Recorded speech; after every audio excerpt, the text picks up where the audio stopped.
السلام عليكم ورحمة الله وبركاته.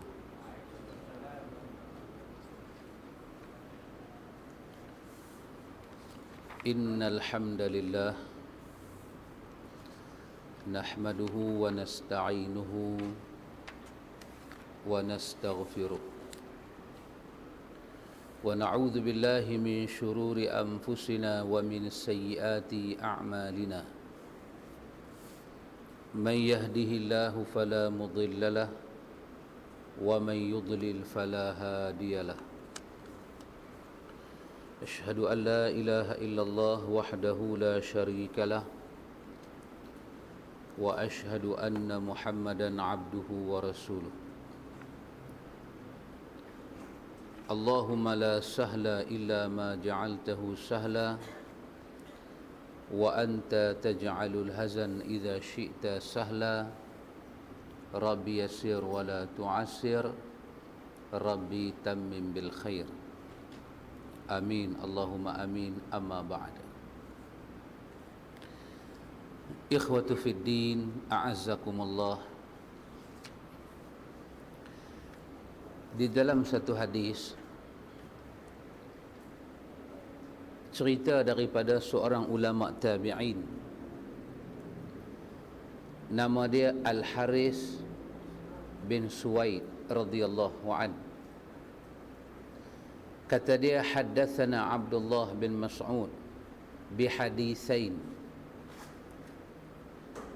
ahadihima an nafsihi wal akhar anin nabi sallallahu alaihi wasallam.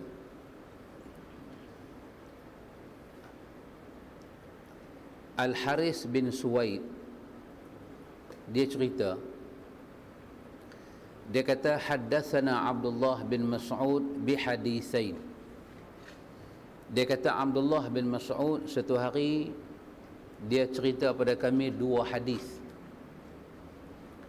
Ahadihima an nafsi wal akhar anin nabi sallallahu alaihi wasallam. Abdullah bin Mas'ud nak cerita kepada mereka dua hadis, tapi satu cerita daripada diri dia sendiri, lagi satu daripada Nabi. Satu hadis Abdullah bin Mas'ud cerita, dia nak cerita tentang dia punya pandangan tentang hadis tu. Apa pandangan dia? Itu satu. Yang kedua, dia nak cerita Nabi sendiri kata apa. Maka kalau sahabat Nabi depa cerita satu hadis daripada depa, maknanya depa cerita pandangan depa. Dalam ilmu hadis biasanya orang panggil hadis ni hadis mauquf, daripada sahabat. Sahabat cerita, sahabat punya pandangan, biasanya kita panggil hadis mauquf. Maknanya kita idhafah, kita sandar cerita itu daripada sahabat. Tapi lagi satu cerita daripada Nabi terus, benda yang Nabi kata, sahabat riwayatkan balik. Kata Al-Haris bin Suwaid, cerita yang pertama cerita daripada Abdullah bin Mas'ud sendiri.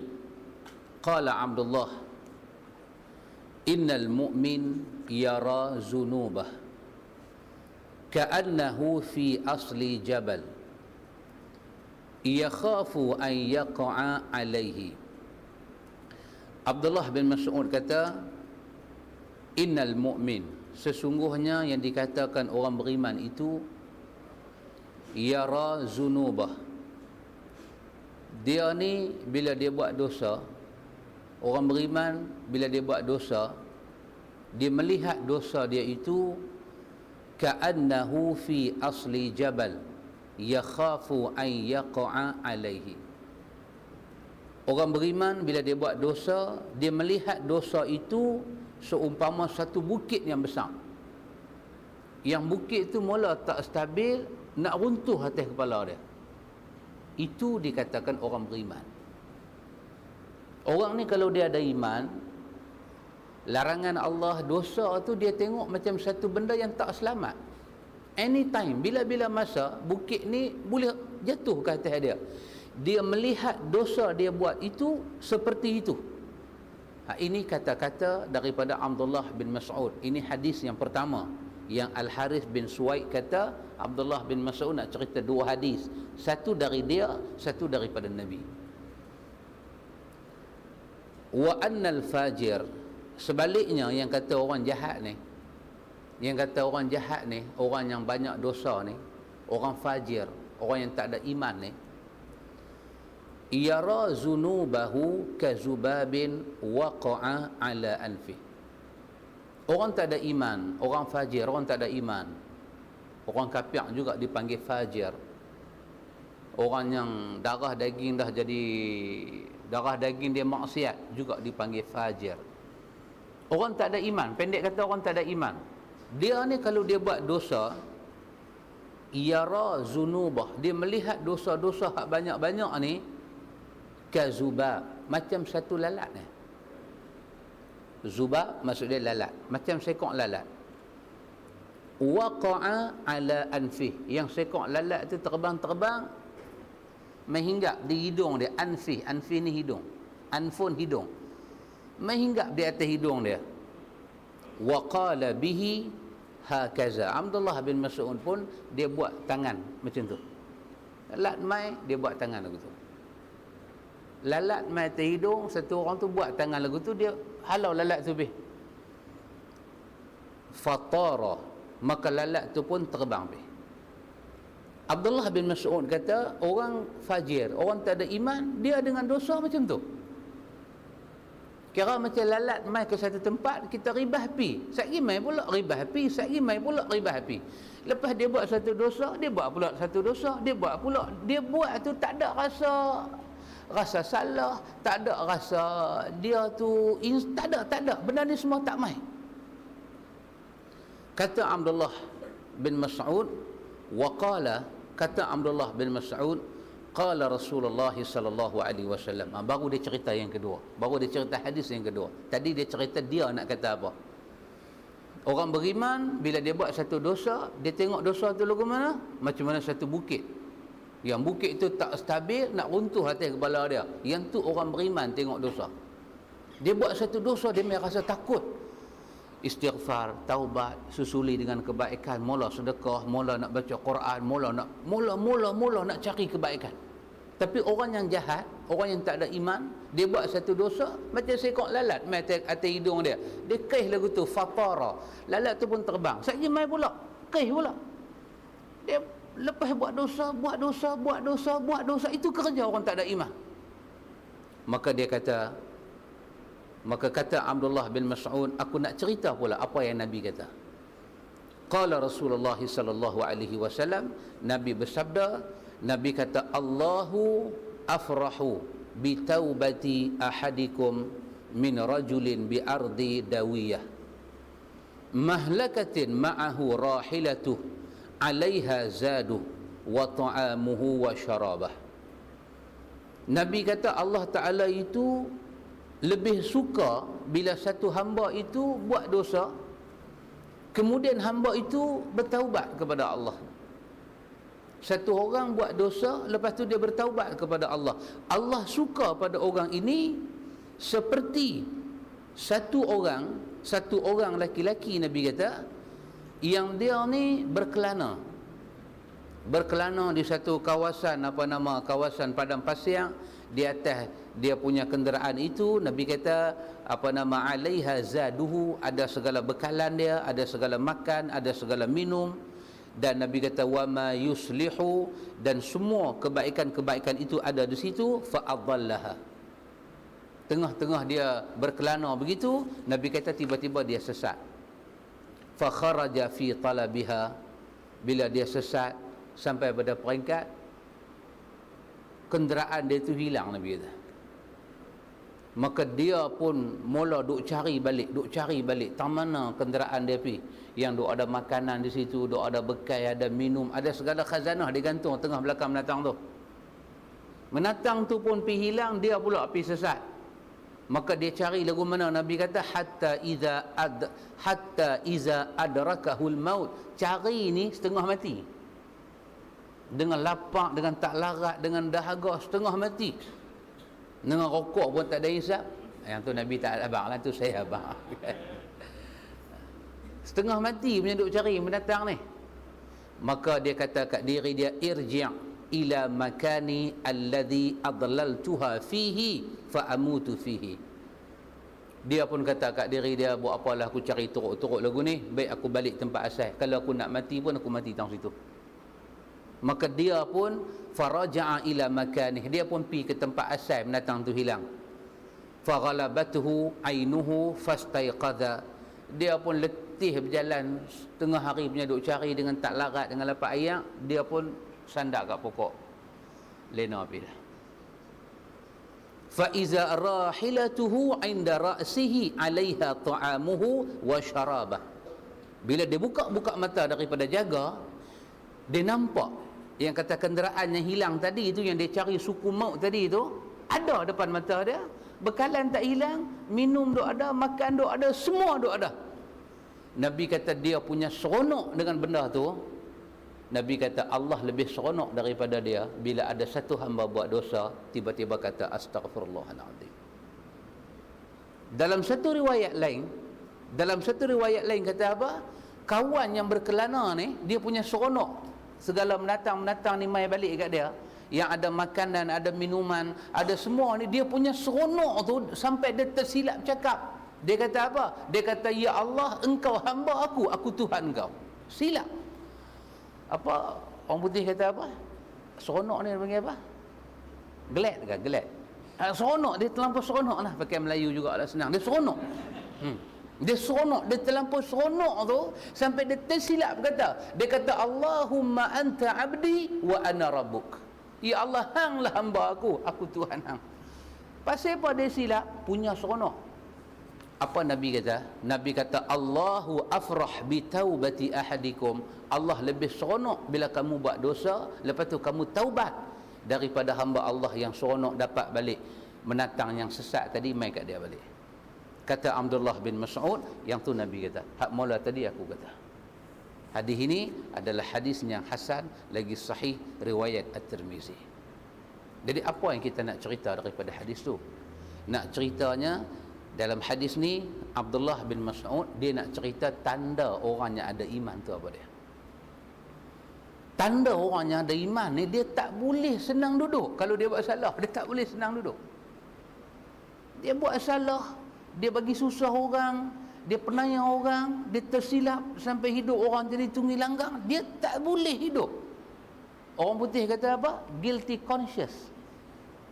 Ada sahabat ajak saya ayat tu.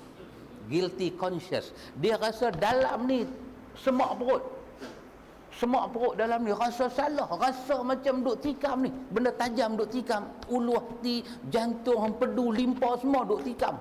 Selagi dia tak buat pembetulan, selagi dia tak kembali pada Allah, dia tak boleh duduk. Itu kalau ada dalam diri kita, kita ini orang yang sudah masuk dalam dia iman.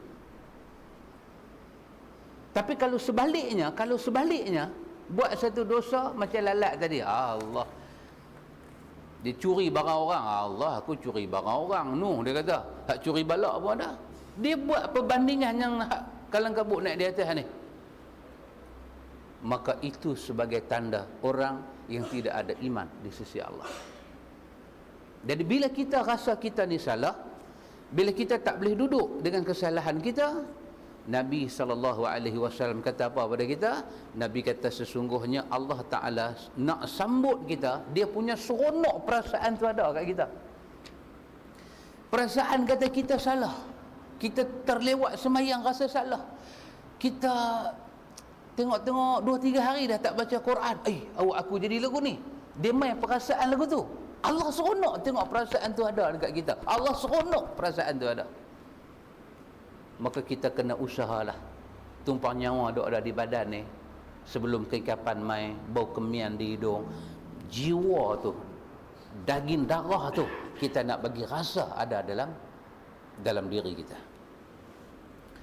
Dalam satu riwayat lain, juga riwayat daripada At-Tirmizi, juga daripada Abdullah bin Mas'ud radhiyallahu an, kata dia, qala Rasulullah sallallahu alaihi wasallam, ala ukhbirukum biman yuharramu 'alan nar, au biman tuharramu alaihi nar, tuharramu ala kulli qaribin hayyinin layyinin sahlin. Hadis ini hadis hasan riwayat At-Tirmizi. Abdullah bin Mas'ud juga dia nak cerita lagi satu benda. Dia kata Nabi bersabda, Nabi kata ala ukhbirukum biman yuharramu 'alan nar. Nabi kata mau tak aku nak cerita pada kamu tentang satu orang yang orang itu Allah Ta'ala jauhkan dia daripada neraka. Nak dengar tak cerita orang ni? Ada satu orang Allah Ta'ala jauhkan dia daripada neraka. Tuhan simpang dia daripada masuk dalam neraka. Ataupun Nabi kata nak dengar tak satu cerita tentang biman tuharramu alaihi nar, iaitu cerita tentang satu orang yang neraka itu dijauhkan daripada dia. Nak dengar tak? Pendek kata dua orang ni tak masuk neraka lah. Lagu tu habang senang. Nak dengar tak tentang satu orang yang dia ni Allah Ta'ala simpang, Allah Ta'ala lindung daripada masuk neraka? Nak dengar tak cerita orang ni? Tadi hadis mula kita baca tadi, tanda orang beriman. Orang beriman ni dia ada sifat buat salah rasa menyesal, takut, istighfar, nak buat pembetulan. Sifat itu pun dah menjauhkan dia daripada neraka dah. Tapi ditambah dengan lagi satu sifat ni pula, iaitu satu orang yang Allah Ta'ala pelihara dia daripada neraka. Allah Ta'ala haramkan neraka tu sentuh dia. Allah Ta'ala haram dia tu dekat dengan neraka. Nak dengar tak cerita orang ni? Maka Nabi bersabda, Nabi kata tuharramu ala kulli qaribin hayyinin layyinin sahlin. Allahu Akbar.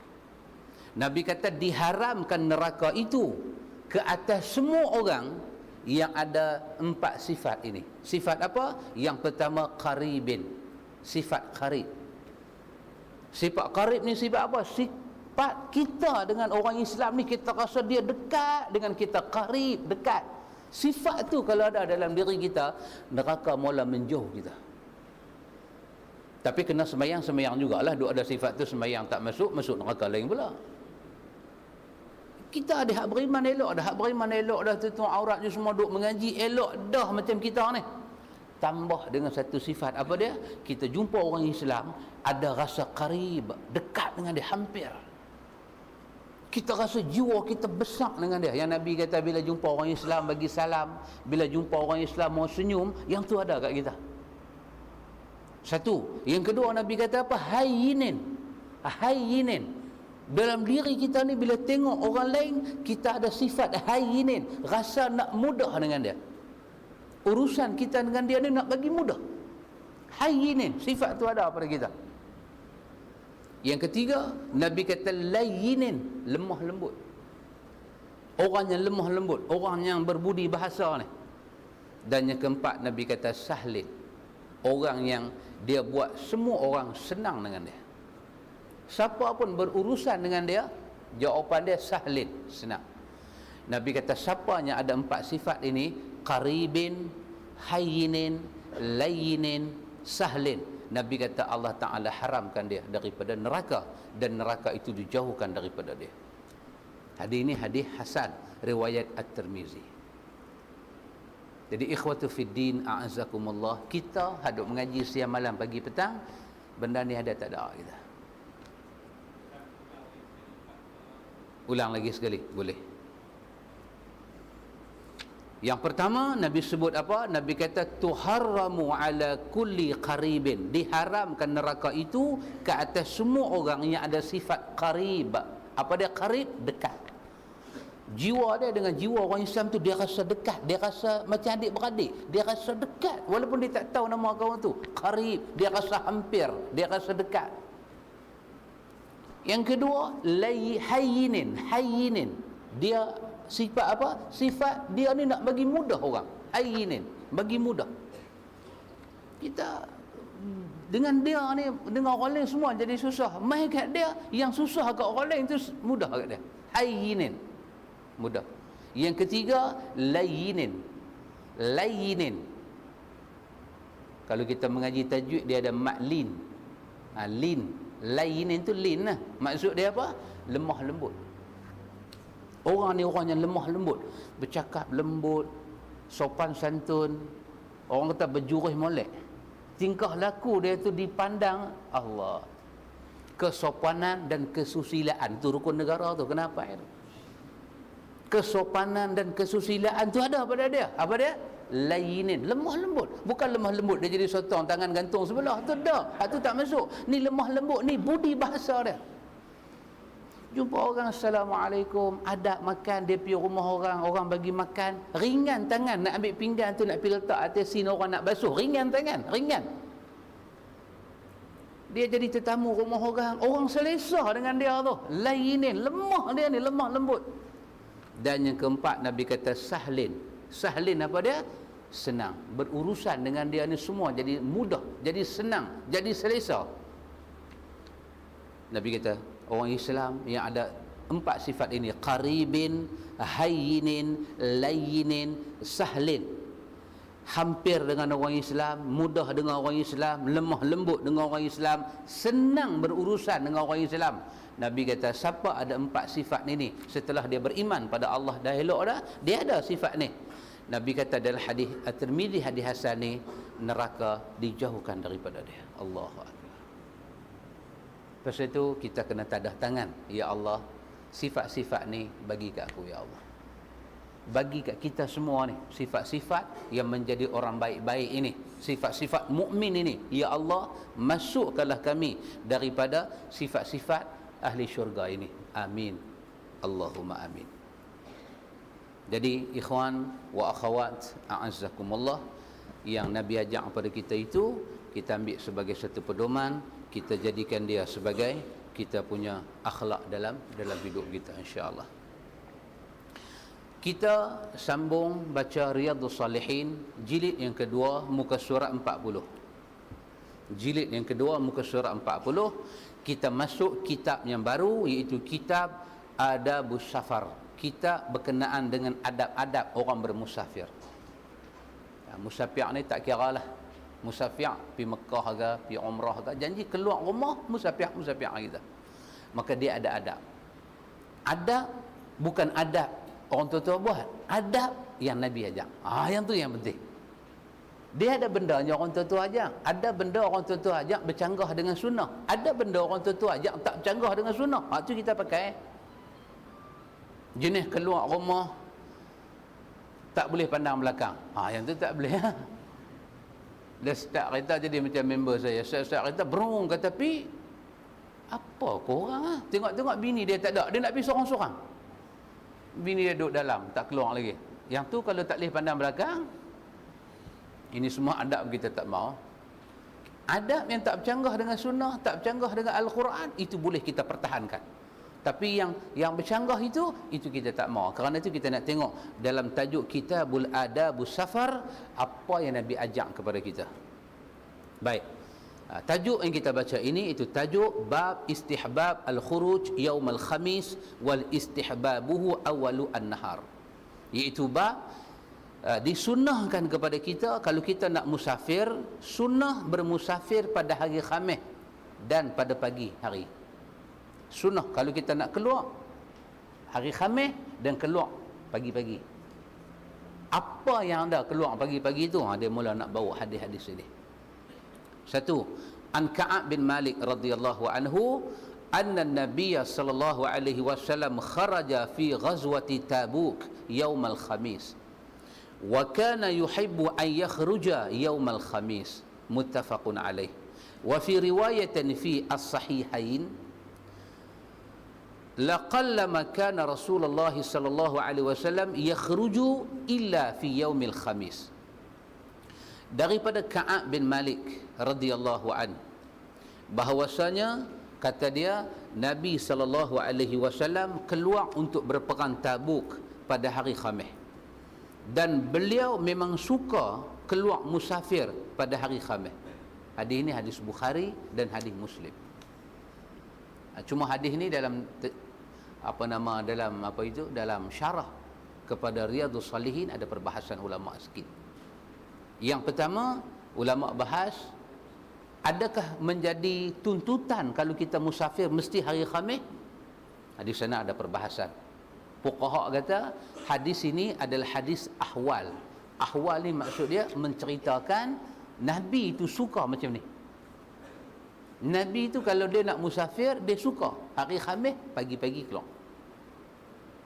Tapi kalau kita ada kerja hari lain, kita keluar pun tak menjadi kesalahan. Tetapi Nabi itu sendiri, dia suka hari Khamis. Dan dia suka keluar tu pagi-pagi.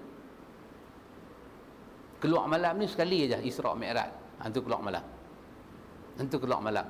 Pasal keluar malam ni dengan unta ni dia kacau. Dia susah. Keluar, kita akan jumpa hadis. Nabi mendoakan orang yang bermusafir pada waktu pagi. Tadah tangan. Ya Allah, turunlah berkat apa ni semua kat mereka ni. Pasal apa? Pasal musafir pada waktu pagi tu, Nabi kata cukup berkat. Cukup berkat. Maka kata para ulama, sunnah Nabi kita keluar pada hari Khamis. Dia kata macam tu.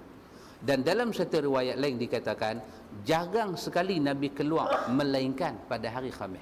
Nabi keluar hari Senin ke hari Selasa jarang. Perkataan dia kata Nabi jarang keluar melainkan hari Khamis itu bukan menafikan Nabi pernah keluar hari lain, tidak. Sirah dia menunjukkan favorite Nabi, dia suka cari Khamis, dan dia pernah juga keluar hari lain, menunjukkan musafir pada hari lain itu harus, tetapi sunnah program kan musafir kita itu pada hari Khamis. Itu paling baik. Dan Khamis itu pula mau cari pagi Khamis. Itu paling bagus. Atas kita lah mampu nak ikut, tak mampu ikut atas kita lah. Kalau boleh program, kita program. Tak boleh program, bismillah tawakkaltu ala Allah, keluarlah hari apa pun. Cuma keluar kalau jumpa bewak, tak usah langgar bewak tu, bewak pergi ke lain, kita pergi ke lain. Duduk astagfirullah. Tu aku pernah kata, bewak kalau keluar, hampi juga, pocik hampi juga. Yang tu tidak ada mana-mana riwayat, melainkan riwayat tok dia lah. Tok dia punya riwayat, tidak ada daripada sandaran agama, tidak ada. Baik, lagi satu hadis. Wa an Sakhr bin Wada'ah al-Ghamidi as-Sahabi radhiyallahu anhu anna Rasulullah sallallahu alaihi wasallam qala Allahumma barik li ummati fi bukuriha wa kana idza ba'asa sariyatan aw jayshan ba'asahum min awwalin nahar wa kana Sakhru tajiran fakana yab'athu tijaratahu awwalan nahar fa athra wa kathura maluh. Rawahu Abu Dawud wa Tirmizi wa qala hadisun hasanun. Hadis ini hadis hasan.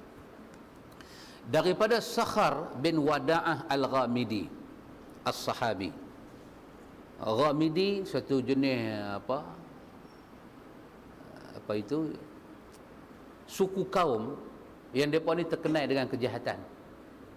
Jadi bila Sakhrin bin Wada'ah ini di antara sahabat yang bila dia masuk Islam ni menjadi perbahasan di kalangan para ulama, nak bubuh dia kategori sahabat ke tak bubuh? Celoring ni, golongan-golongan celoring ni, jenis kira barbarian punya geng. Kata Abizar, orang kata Abizar itu daripada suku orang yang suka jahat, tapi daripada Al-Ghamidi ni jahat atas jahat. Maka ada sebahagian ulama kata dia bukan sahabat. Kalau bubuh dia sebagai sahabat, cedera dia kata. Tetapi hadis kita baca ni di belakang tu dia tekan perkataan as-sahabi, dia memang sahabat Nabi. Cuma dia punya latar belakang lagu mana tu dia punya pasal. Ada di kalangan ulama-ulama hadis ni, di antaranya tuan-tuan kita kalau kita baca mustawa Imam Syafi'i, bila dia nak rawi hadis, hadis yang dia rawi tu kalau ada daripada kalangan perawi hadis tu daripada bangsa Taif, dia mula akan curiga. Rawi itu daripada kaum Taif, daripada negeri Taif, kalau masuklah satu nama mazalan, satu nama Abdullah bin Abu Abdillah ni daripada Taif, Asy-Syafi'i dia tak syok hati. Pasal apa? Pasal peristiwa bumi Taif sangat-sangat tak boleh dia lupa. Pasal apa? Pasal Nabi dibalin batu, Nabi yang tu, Nabi yang ni, menyebabkan kesan rawi itu pada Imam Syafi'i itu ada. Dia nanti dia akan letak kes tu nanti dia cari hadis lain dulu, cari. Kalau dah tak boleh lah, tak ada jalan dah, baru dia akan baca dengan satu bacaan asin. Nanti kita akan jumpa dalam kes ambil ayat semayang. Kalau tuan-tuan baca Bulughul Maram, akan jumpa contoh-contoh saya sebut ni semua. Bagaimana dia meragui mai satu rawi daripada bumi Taif, berat hati dia nak ambil hadis daripada mereka. Ini pun, tapi Sakhrin Wada'ah Al-Ghamidi ini, dia ni siapa dia? As-Sahabi. Ditekankan perkataan tu pasal apa ni nak jadi krisis ni. Dia ni sudah jadi satu apa bahasa kan ni panggil apa? Kontroversi. Nama ni sudah kontroversi. Seorang sumpah, seorang tak mau sumpah, sudah jadi kontroversi kan. Ini cerita dia lebih kurang lagu tu. Maka ditekankan dia itu as-sahabi. Dia ni sahabat. Jangan duk pergi kata apa kat dia. Dia ni sahabat Nabi. Walaupun daripada dia kata mini syarul qaum, daripada kaum yang terkenal dengan jahat ni, tapi dia adalah as-sahabi. Kena ditekankan kalimah tu, takut sebahagian orang baca apa dia ni dah guni pun ada sahabat ke? Ya memang ada sahabat cingil-cingil lagu tu. Cingil zaman hari itulah. Dan ni dah jadi sahabat, alhamdulillah. Rokok, ganja semua tinggal habis dah. Isap zaman dululah. Zaman dulu kita tak masuk buku. Nak tengoklah ni. Apa dia kata? Dia kata Rasulullah sallallahu alaihi wasallam berdoa. Nah, Nabi baca doa. Satu hari Nabi baca doa. Apa doa Nabi? Allahumma barik li ummati fi bukuriha. Allahu akbar. Ini doa Nabi. Doa Nabi ni mukjizat ni. Nabi baca doa. Apa maksud doa tu? Wahai Allah, berilah berkat umatku terutama pada pagi hari. Allahu akbar. Nabi kata Allahumma barik li ummati. Ini orang kata lil fa'ilah lil mubalaghah. Fa'ilah mubalaghah. Satu bahasa yang sungguh cantik, yang mubalaghah dia ai mengandungi makna anzil al barakatu al azimah al kathirah. Dalam bahasa tu ada kalimah ni. Maksud dia apa? Barik bagi berkat tu maksud dia apa? Turunkan al barakah al azimah, berkat yang besar, yang hebat, al kathirah, yang berkat yang besar itu cukup banyak pada umat aku pada waktu pagi. Maknanya satu doa yang bukan main-main punya doa. Nabi minta bila kita keluar pagi, kita musafir, kita pergi cari kerja, cari makan, Nabi mendoakan supaya Allah permudahkan urusan kita, berkat itu nuzul dalam keadaan azimah kathirah. Tengok cerita dia lagi. Dan beliau tu apa nama, Sakhrin bin Wada'ah Al-Ghamidi ni, beliau dan Nabi melepaskan pasukan atau bala tentera, maka beliau melepaskan pada pagi hari. Kerana berkat waktu pagi ni cukup hebat, Nabi bila nak hantar bala tentera, Nabi suruh depa ni move, bergerak pada waktu pagi. Pasal berkatnya waktu pagi. Allahu akbar. Jadi orang tua-tua dulu kata Cina sayok mengki awal. Pasal sayok depa menjadi. Sayok dia ni, Cina sayok ni duduk tepi-tepi bukit tanam ni, menjadi sayok dia. Depa kata sayok dia menjadi pasal anak dia pergi kencing tang situ. Tapi rupanya bangkit pagi buat kerja musafir ni telah didoakan oleh Nabi. Telah didoakan oleh Nabi. Daripada matahari naik itu sampai nak mai waktu apa kita panggil istawa. Istawa ni tengah rembang. Tengah rembang tak panggil pagi dah. Matahari tos tu waktu awal sikit, lepas tu waktu duha, semua tu kita panggil pagi. Bila matahari naik istawa tengah rembang, yang tu bukan pagi dah, yang tu mai tengah hari. Nabi kata berkat duk ada belah pagi. Maka siapa nak berkat, cari waktu pagi, bangkit pagi. Dan kita alhamdulillah hari-hari dapat berkat. Subuh kita mesti bangkitnya, mesti kita bangkit subuh. Jadi kalau tak bangkit subuh ni, awal berkat hilang sikit dah. Lepas tu awal bangkit pagi-pagi berkat. Berkat yang azimah, yang kasirah, turun cukup-cukup banyak. Maka Nabi hantar bala tentera waktu pagi. Sakhrin bin Wada'ah ni, dia ni adalah seorang perdagang. Dia ni seorang ahli tijarah. Dia ni tajiran, ahli tijarah, orang meniaga. Bila Nabi dia dengar, Sakhrin ni dia dengar Nabi pernah doa, Allahumma barik li ummati fi bukuriha, maka dia pun start meniaga pada waktu, maka Sakhrin adalah seorang perdagang, maka dia mengirim dagangannya pada waktu pagi. Kemudian dia menjadi kaya dan membanyaklah hartanya. Allahu Akbar. Dia, bisnes dia pagi je, tengah hari dia tutup. Bisnes dia pagi je, tengah hari dia tutup. Semua barang dagangan dia, dalam syarah cerita, semua barang dagangan dia, dia nak hantar ke, dia nak apa ke, pagi. Masuk tengah hari, dia punya bisnes semua jadi slow, mai tutup terus. Hasil daripada kepercayaan dia pada doa Nabi ni, dalam syarah sana dia kata apa? Dia menjadi seorang sahabat yang sangat kaya. Lebih kaya daripada Abdul Rahman bin Auf lagi. Siapa dia? Sakhrin bin Wada'ah Al-Ghamidi. Baru kita jumpa nama dia. Seorang daripada apa nama meniaga, bahasa lah panggil apa? Korporat lah. Korporat. Ni, korporat ni. Korporat punya orang. Apa nama lagi ada? Korporat lah kan? Businessman, korporat lah.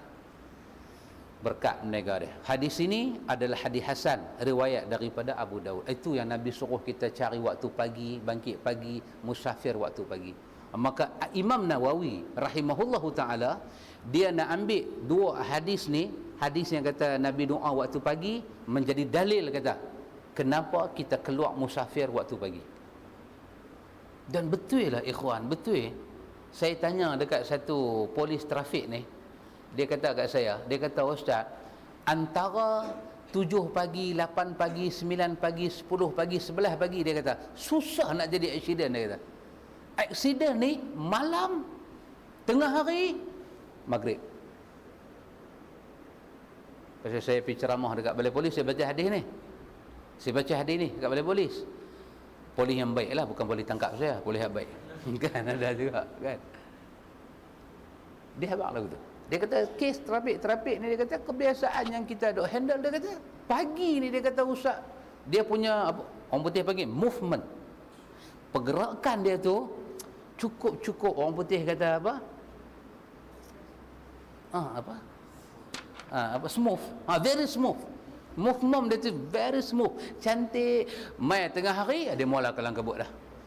Mai maghrib pula, esok nak kata cuti sekolah seminggu, tak bergerak tu kereta tengah jalan. Carilah waktu pagi, nak pergi mana pun cari waktu pagi. Pergerakan kita di sini ada keberkatan. Tapi saya abang tadi hadis ni dibincang oleh para ulama, sunnah ahwal, maksudnya mencari keutamaan. Nak kelebihan lebih berkat apa semua, bergeraklah pada waktu pagi. Dan pengalaman saya, tiap-tiap minggu duk bawa kereta pergi Kuala Lumpur ni, pagilah waktu yang paling selamat pagi. Mengantuk pun tak kena, apa pun tak kena.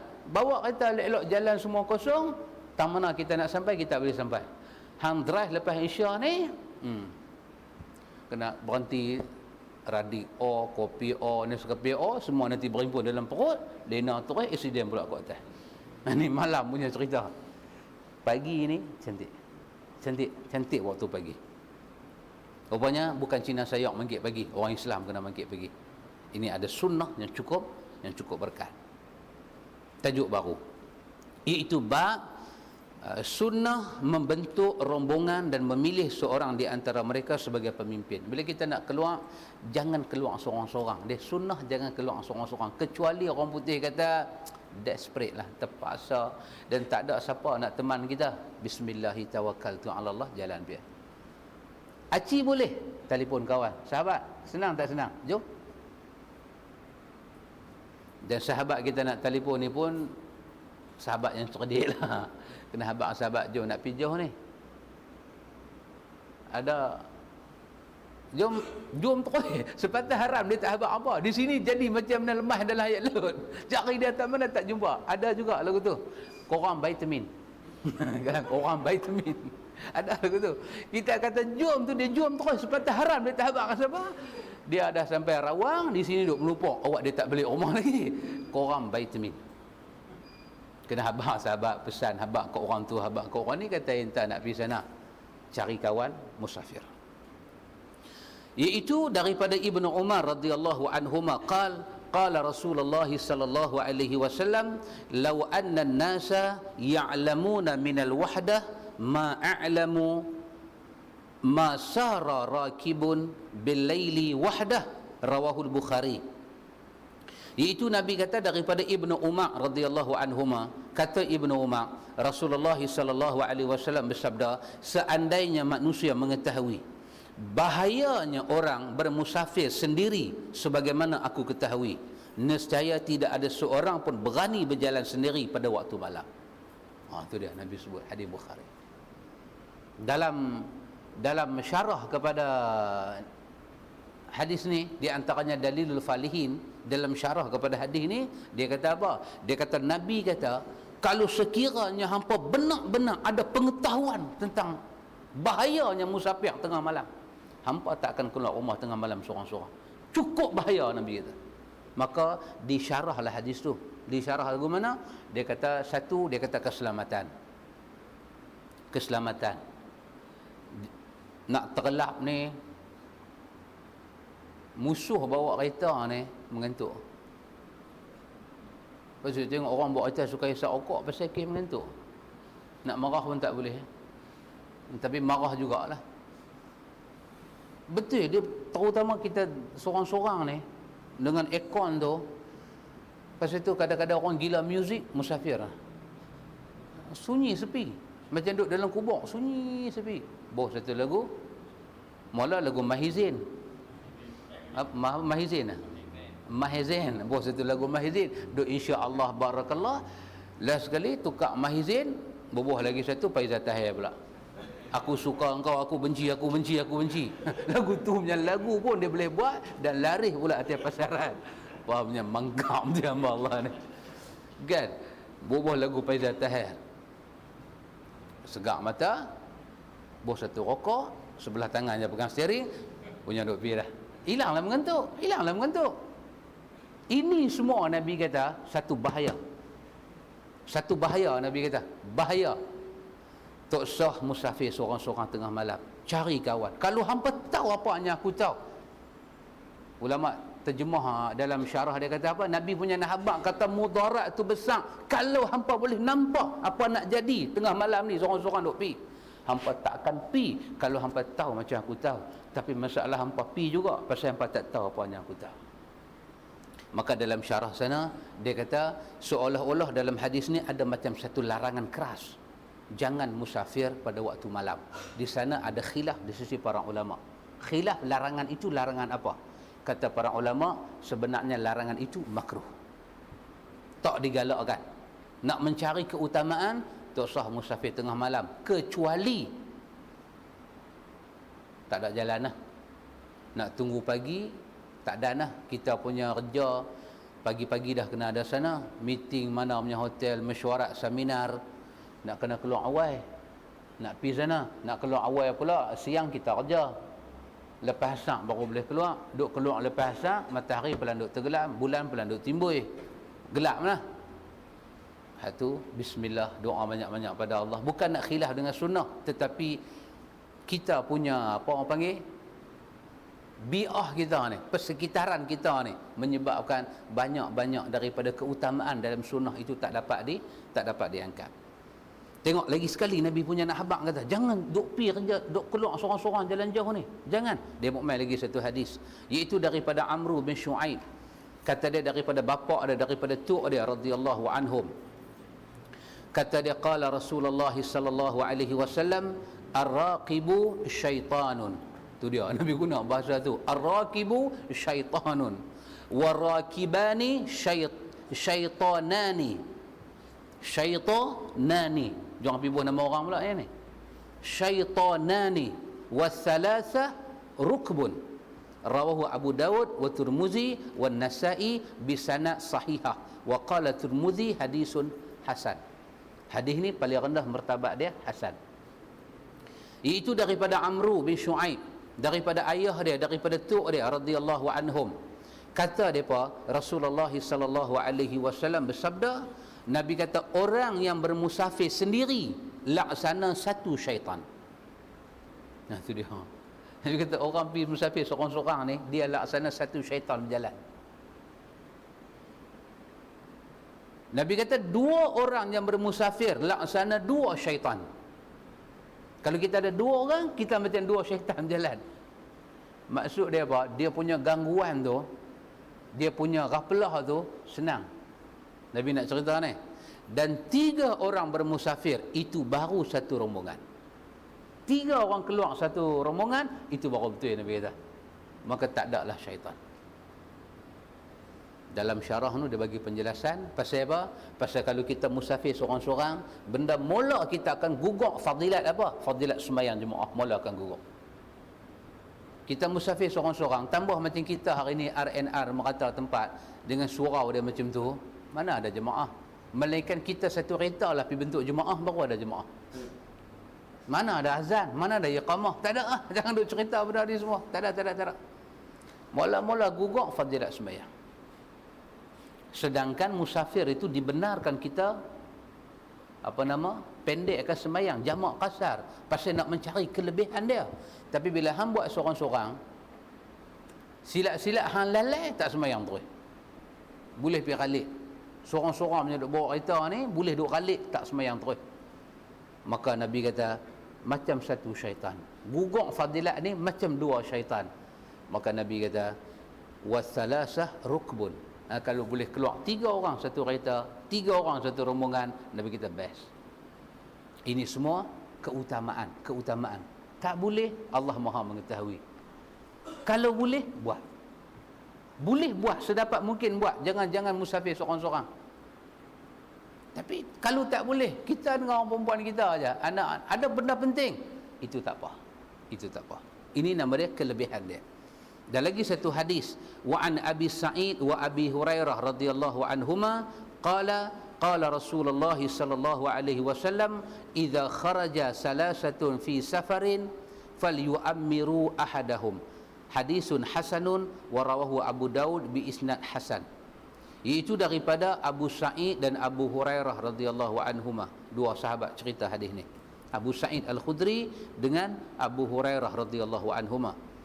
Dia kata Nabi bersabda, Nabi kata apabila ada 3 orang bermusafir bersama-sama, maka hendaklah mereka memilih salah seorang di antara mereka untuk jadi pemimpin rombongan. 3 orang, satu bos, ketua dah. Penting lah, zaman dulu cukup penting lah benda ni. Zaman lah pun penting. Dia ajak kita ni disiplin. Dia ajak kita ni, inilah kata Islam ni, dia tak boleh hidup dalam keadaan seorang-seorang. Dia kena hidup dengan jamaah. Siapa pun, kalau dia cuba bawa diri seorang-seorang, dia mesti hanyut. Hang ustaz ke, hang siapa ke, hang tak boleh hidup seorang-seorang. Hidup ni memerlukan pandangan orang masuk dalam hidup kita, idea orang masuk dalam hidup kita. Kita duduk seorang-seorang, kita tak tahu. Tapi orang dia nampak kita punya pergerakan, dia nampak bahasa kita, semua dia nampak.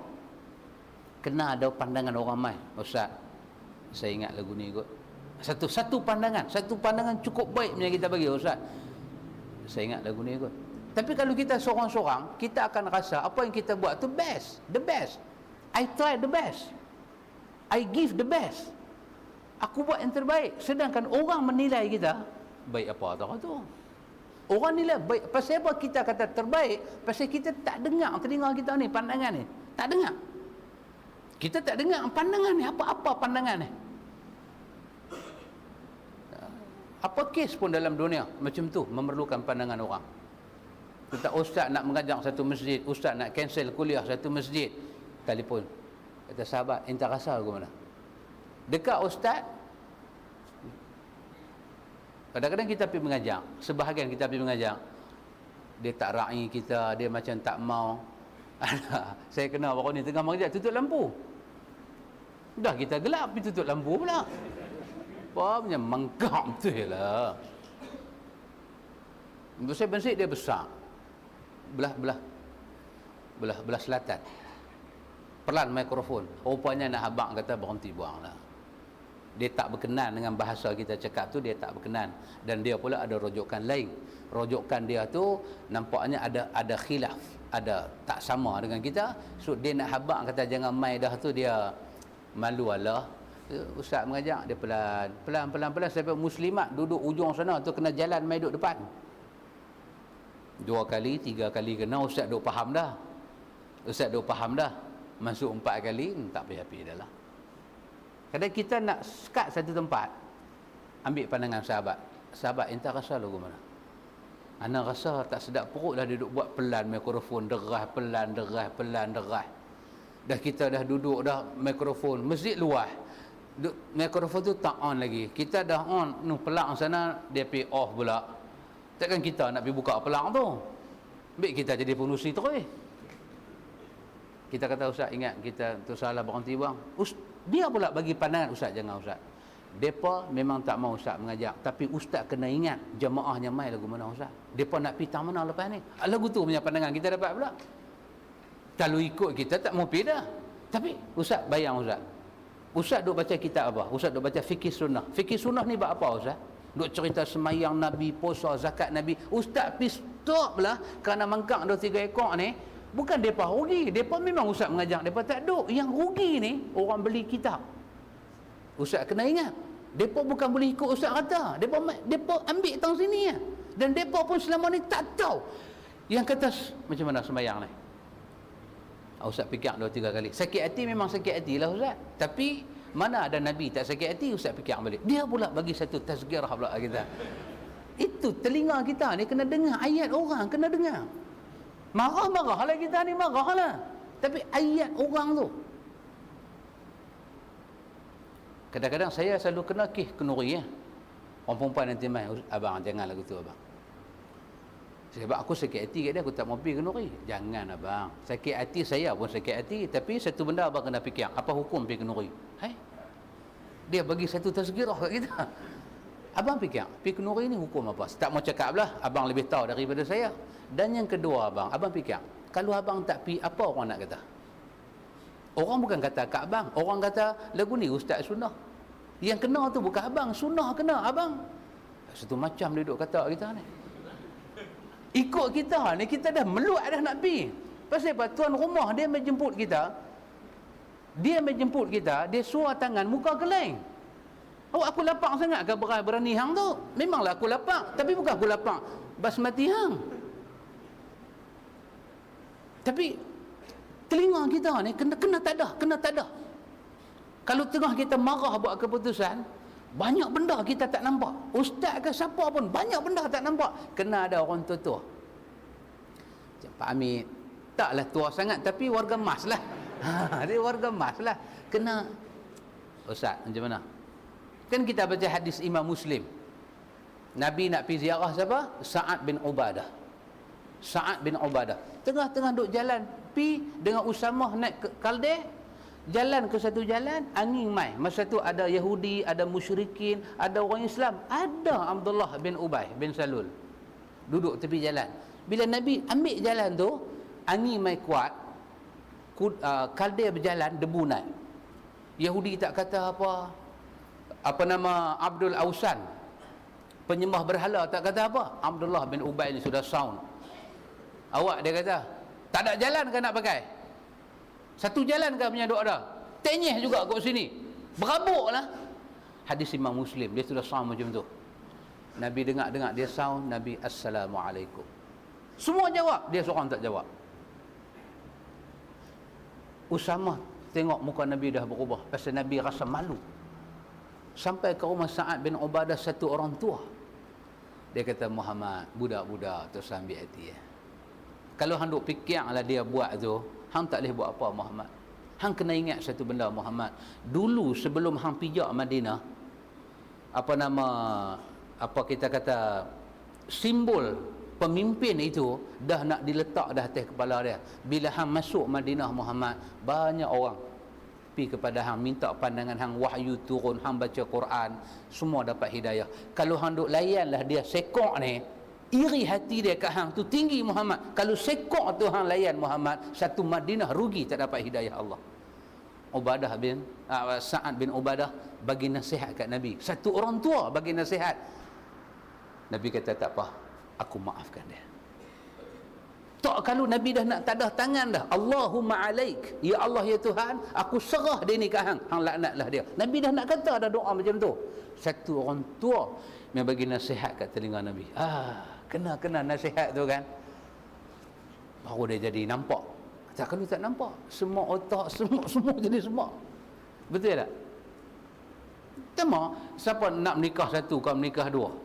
Kita nak menikah satu, menikah dua ni, rasa lagu mana? Sunnah ni. Betul tak? Sunnah ni. Apa cakap? Sunnah ni. Kita duk nanti sabar. Sabar. Apa? Fankihu ma tabalakum minan nisa. Tak percaya ayat Quran ke dia kata? Dia kata kat kita, tak percaya ayat Quran ke? Satu ayat kita tolak. Rosak akidah. Pasal apa? Pasal tergedik-gedik dah ni. Tergedik-gedik dah ni. Dengan gatal dengan semua cukup dah ni. Berimpun satu package dah. Telinga kita ni kena dengar pandangan orang. Terima tak terima bab lain. Pandangan itu kena dengar. Pasal apa? Pasal Quran kata apa? Wa asa an tuhibbu syai'an wa huwa syarrul lakum. Wa asa an takrahu syai'an wa huwa khairul lakum. Wallahu ya'lamu wa antum la ta'lamun. Al-Baqarah 216 217. Kadang-kadang satu benda kamu suka tapi dia tak bagus dekat kamu, Quran kata. Kadang-kadang satu benda kamu tak suka, dia best untuk kamu.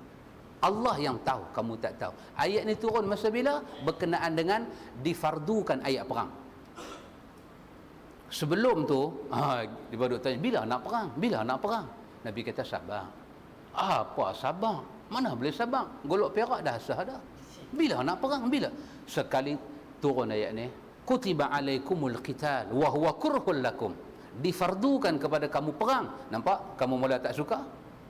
Hari tu minta sangat. La mula habaq mak mentua nak bersalin, ipar nak menikah. Mula duk habaq dah benda-benda. Hari tu cantik. Turun ayat ni dan dah masalah mai dah. Maka Allah kata, kadang-kadang kamu suka satu benda tak baik. Kamu suka perang awal, tak baik untuk kamu. Turun ayat perang, kamu tak mau perang. Perang itu baik, mempertahankan tanah air kamu. Bila sampai masa, kamu kena perang. Allah tahu bila nak fardukan, kamu tak tahu semua benda ni. Apa pasal itu telinga kita Tuhan bagi dua. Dan dengar apa orang kata. Apa orang kata. Tapi macam Saleh Yaakob ni baguslah, alhamdulillah lah. Kan? Kita pun nak jumpa dia jugalah. Baca surah Kaabah, alhamdulillah. Empat kata apa? Alhamdulillah.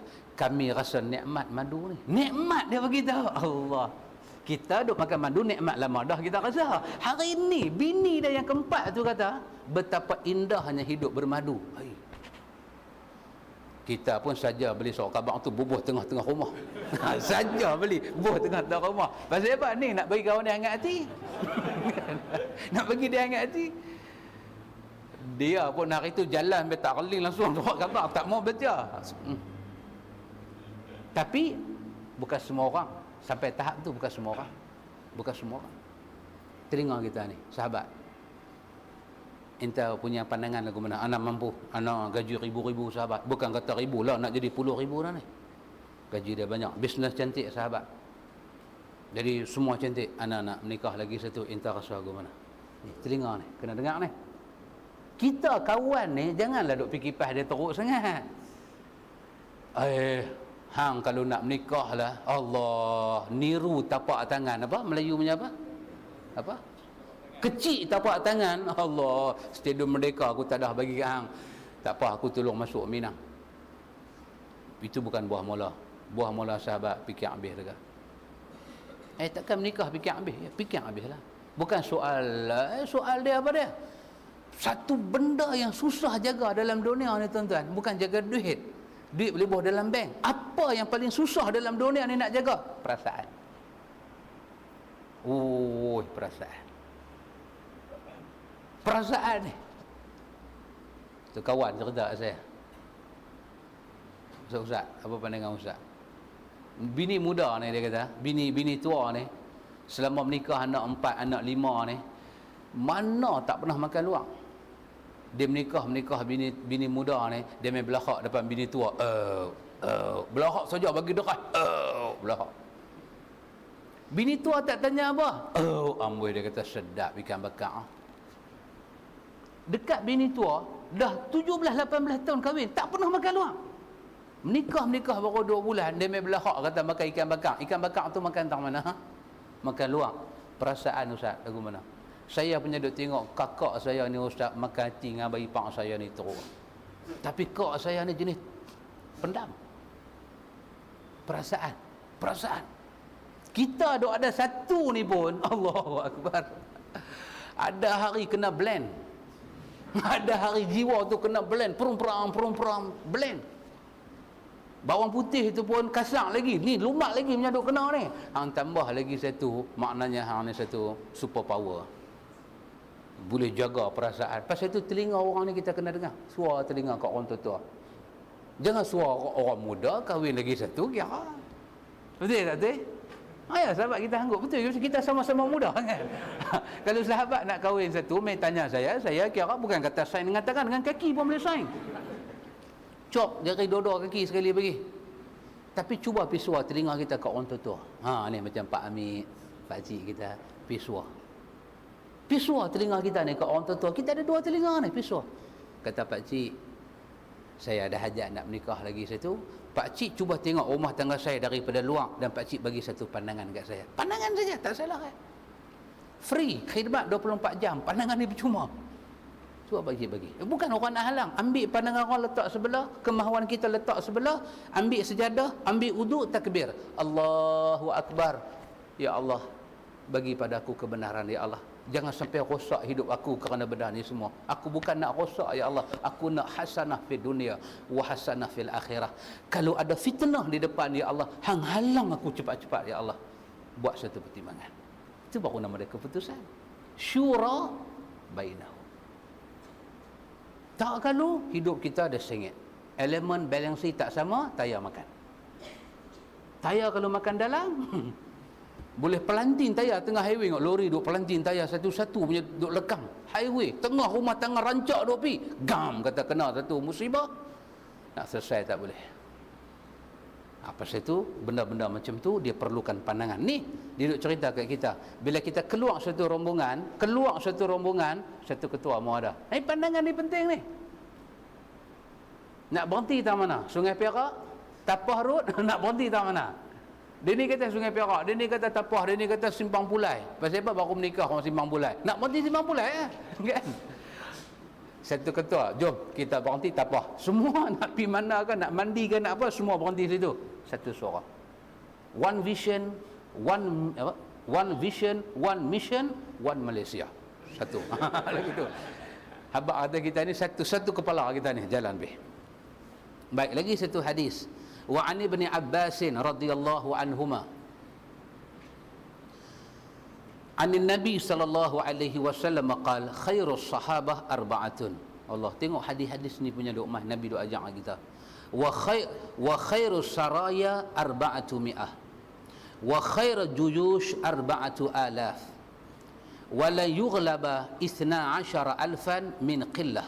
Rawahu Abu Daud wa Tirmizi wa qala hadisun hasan. Daripada Ibnu Abbas radhiyallahu anhuma. Baru ni semalam kita baca satu hadis. Hadis berkenaan semalam kita baca di Masjid Al-Munawwarah satu hadis. Al-Abbas ni Ibnu Abbas. Ibnu Abbas ni dengan Nabi sepupu kan. Al-Abbas bin Abdul Muttalib. Dia tu siapa dia? Pak menakan Nabi. Satu hari Nabi jumpa dia. Nabi kata apa dalam hadis semalam kita baca hadis Imam Muslim. Dalam Sahih Muslim.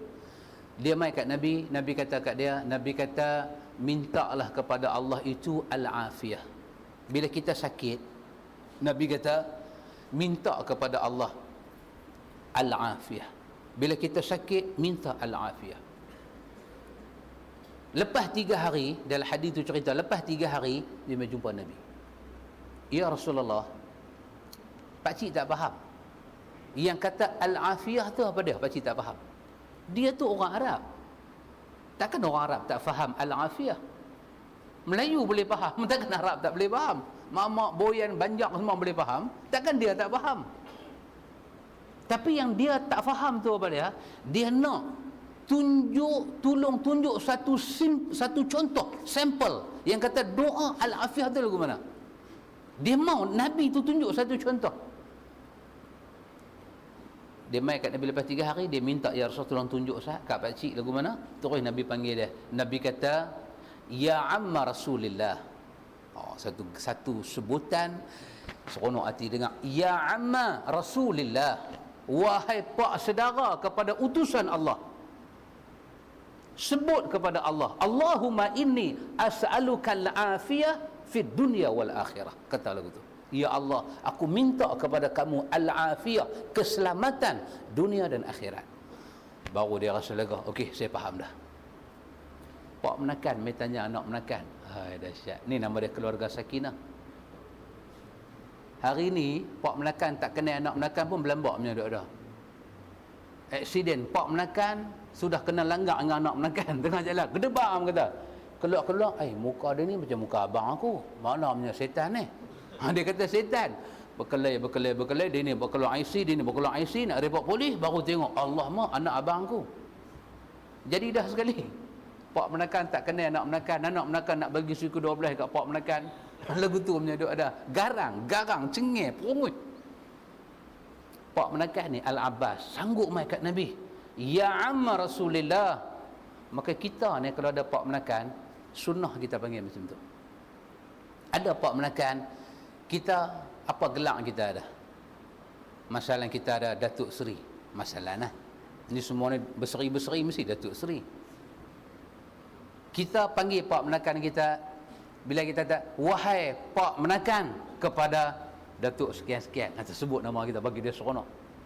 Nabi kata, ya amma Rasulillah, wahai pak menakan Rasulullah. Dia kata, ya amma Muhammad. Dia kata, ya amma Rasulillah, aku ni utusan Allah. Hang tu pak menakan aku. Hang tahu tak hubungan kita apa?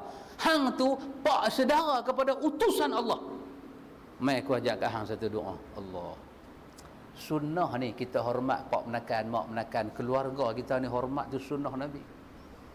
Jangan kita duk mengaji kita dengan mak menakan jadi satu macam punya semilu. Semilu ni tahu tak semilu mana? Nyilu tahu nyilu. Bunyi tu macam tajam masuk dalam hati, cucuk kot telinga, rasa meloya. Bila pergi rumah mak menakan rasa nak muntah, meloya. Mak menakan mai rumah kita pula, jadi macam ada hantu raya, 2 minit tak boleh duduk, kira bagi salam nak balik. Ini satu hubungan yang tak direstui oleh agama. Kena jaga ni, kita orang mengaji ni kena jaga. Saya ada isteri, dia ada mak menakan, pak menakan belah dia.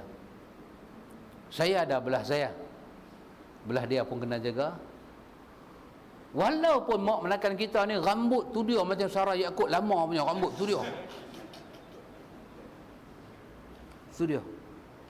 Saya ada jumpa sekali, tu dia punya rambut, umur dia dah nak masuk 60, dia pakai skirt. Dia pakai skirt, tu dia punya rambut. Pakai satu macam blouse, tu dia pakai skirt. Pergi raya. Sahabat kata ni mak menakan saya. Tapi orang kata macam tu dia punya dressing, tapi punya bagus ni tak tahu nak abang. Bagus tu tak tahu nak abang. Cukup bagus, tapi dia syok tang situ.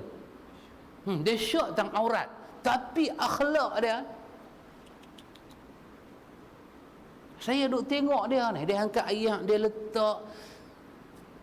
Kita pergi pakai jubah, pakai kepiah, kita nanti duk bayanglah dia tu, dia pakai lagu tu.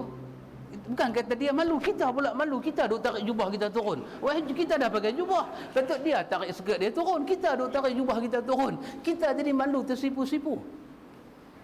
Dia syok tang situ, tapi akhlak ni, ya Allah.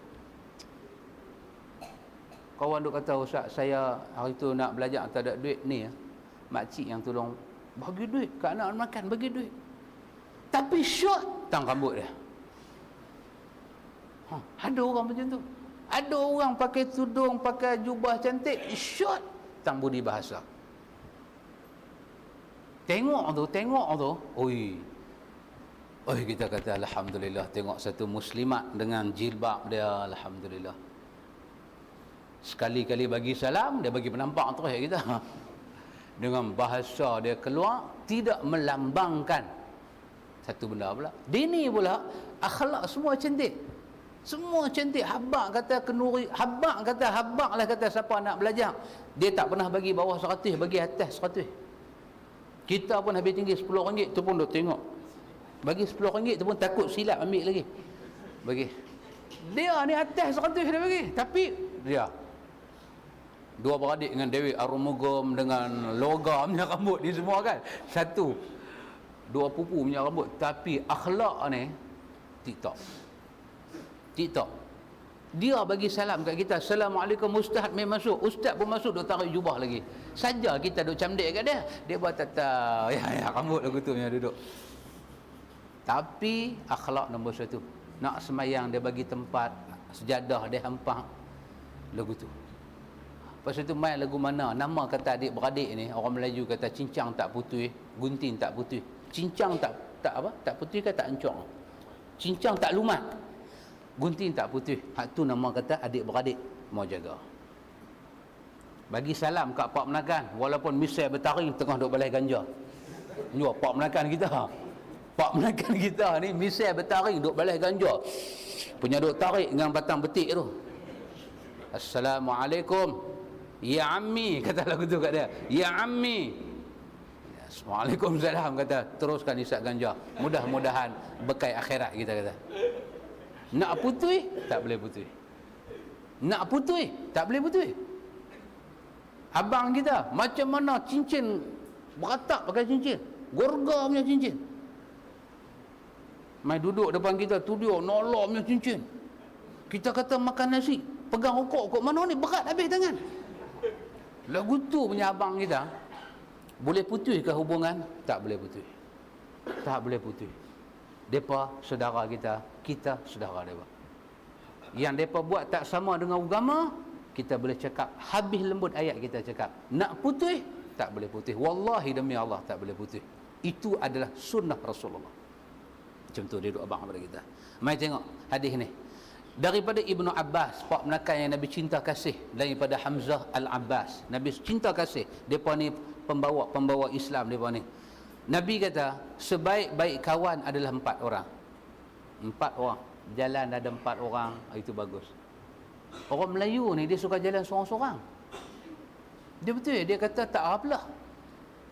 Leceh bawa kawan, dia kata apalah. Tapi kalau sahabat tengok, Nepal main Malaysia, Vietnam main Malaysia, depa pula tak reti jalan seorang. Cuba see benda ni, cuba tengok benda ni. Depa kalau jalan mesti satu rombongan keluar. Pi pasal malam ke pi mana. Melayu ni janji pi mai kuliah dengan kawan pun dia tinggal. Dia tinggal. Kawan tu dengan baju Melayu duk tu dia belah dah sampai ada masjid. Kawan tu kata yang ni aku tak suka dengan dia ni. Tak suka betul yang kawan ni. Betul. Tak cakap dah lah. Kelih. Dia tak suka pergi sekali. Dia suka pergi seorang-seorang. Nak pergi masjid mana? Abang masjid Perai. Tak apa. Jumpa di sana. Tak kata pergi sekali. Jumpa di sana kan aku kata. Apa pergi sekali pula? Masing-masing setiap motor pergi ya. Dia rasa beban. Dia rasa. Pergi 4 orang pula. 4 kepala punya dah. Seorang lepas kuliah nak pergi kena radio. Seorang nak balik terus. Duk tengok jam Dia kata jam sebelum jam berimpun kena balik.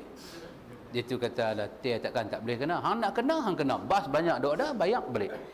Kita naik kereta dia. Leceh mereka kawan ni mengaji sambil minta kedarah luar tak boleh langsung. Lagu tu dia susah lah sekali ambil motor mai sendiri lah senang.